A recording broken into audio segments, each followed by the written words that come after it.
আপনার মতো ধৈর্য থাকলে সবাই বুঝতে পারবে।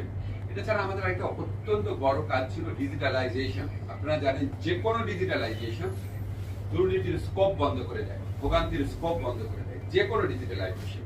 আমরা অনলাইন বেল বন্ডের পাশাপাশি আরো কয়েকটা পদক্ষেপ নিয়েছি, আপনাদের জানাই, সময় নেই, পরে হয়তো বলার সুযোগ থাকবে না।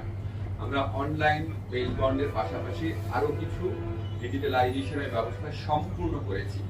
যেমন আমরা বাংলাদেশের ইতিহাসে প্রথমবারের মতো family court, paperless family court চালু করেছি 24 নভেম্বর 2025 তারিখে ঢাকায় এবং 30 নভেম্বর চট্টগ্রামে পারিবারিক বিরোধ নিষ্পত্তিতে ফ্যামিলি কোর্ট চালু হয়েছে। ঘরে বসে বিচার প্রার্থী, আইনজীবী, বিচারকরা তাদের অ্যাকাউন্টের মাধ্যমে মামলা দায়েরও করতে পারছেন, মামলা পরিচালনা করতে পারছেন। বুঝতেই পারছেন, এতে মামলা নিষ্পত্তি দ্রুততর হচ্ছে, দুর্নীতি এবং ভোগান্তির সুযোগ বন্ধ হচ্ছে। কজ লিস্ট করেছি, এটা আগেও ছিল কিন্তু এটা আমরা সম্পূর্ণ করেছি। অনলাইনে মামলার তালিকা, তারিখ, বিচারিক সিদ্ধান্তের সারাংশ, পরবর্তী পদক্ষেপ এবং অগ্রগতি দেখার সুবিধা পাওয়া যাচ্ছে। আমরা লিগালি সম্প্রসারিত করেছি, আপনারা জানেন, সেখানেও আমরা ডিজিটালাইজেশন চালু করেছি, সম্পূর্ণ হয় নাই। এটা সম্পূর্ণ হয়ে গেলে বা চালু যে সমস্ত জায়গা হয়েছে সেখানে আপনার অনলাইনে সরকারি আইনগত সহায়তার জন্য আবেদন করা যাচ্ছে, অনলাইনে বিরোধের নিষ্পত্তিও হচ্ছে।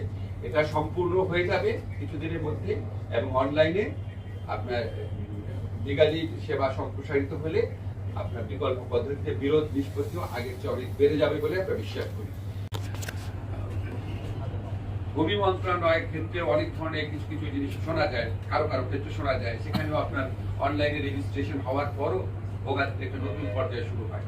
তো আমরা যদি জমি জমা এবং সম্পত্তির ডিজিটাল রেজিস্ট্রেশন চালু করি তাহলে এই ভোগান্তি বহুলাংশে হ্রাস পাবে বলে আমরা বিশ্বাস করি।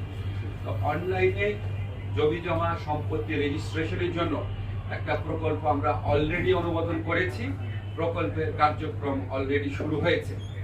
এই জমির দলিল নিবন্ধন প্রক্রিয়া অনলাইনে সম্পাদনের জন্য অলরেডি আমরা রেজিস্ট্রেশন আইন সংশোধন করে রেজিস্ট্রেশন প্রক্রিয়াও সংযুক্ত করেছি। আমরা থাকবো না, কিন্তু আমরা বিশ্বাস করি পরবর্তীকালে যে সরকারি আসবেন রেজিস্ট্রেশন যে প্রকল্পটা আছে এটা তারা পূর্ণদমে তারা বাস্তবায়ন করার চেষ্টা করবেন। এই প্রকল্পের যে পিডি নিয়োগ, এই প্রকল্পের অর্থ বরাদ্দ, এই প্রকল্পের অফিস নেওয়া সবকিছুই আমাদের আমলে শুরু হচ্ছে।